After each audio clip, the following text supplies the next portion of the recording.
बातम्यांचा वेध घेणारे न्यूज चॅनल कोल्हापूर माझा। मतदार यादी विशेष पुनरीक्षण SIR मोहिमेत BLO म्हणून काम करणाऱ्या शिक्षकांना वरिष्ठ अधिकाऱ्यांकडून अवमानकारक वागणूक दिली जात असल्याचा आरोप करत कोल्हापूर जिल्हा शैक्षणिक व्यासपीठ व कोल्हापूर जिल्हा माध्यमिक व उच्च माध्यमिक शाळा मुख्याध्यापक संघ यांचे मार्फत पुणे शिक्षक मतदार संघाचे आमदार जयंत आसगावकर यांच्या नेतृत्वाखाली जिल्हाधिकारी यांच्याकडे निवेदन सादर केले।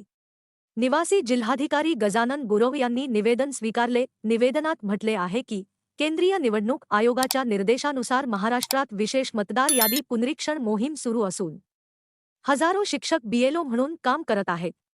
मतदार यादी अद्ययावत करणे, मृत, स्थलांतरित व डुप्लिकेट नावे वगळणे तसेच पात्र मतदारांची नोंदणी करणे यासारखी जबाबदारीची कामे शिक्षकांकडून केली जात आहेत।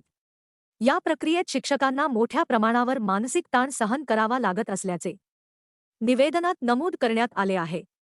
वरिष्ठ अधिकाऱ्यांचे वर्तन सुधारले नाही तर शैक्षणिक व्यासपीठाला तीव्र आंदोलनाचा मार्ग स्वीकारावा लागेल, असा इशाराही निवेदनात देण्यात आला आहे।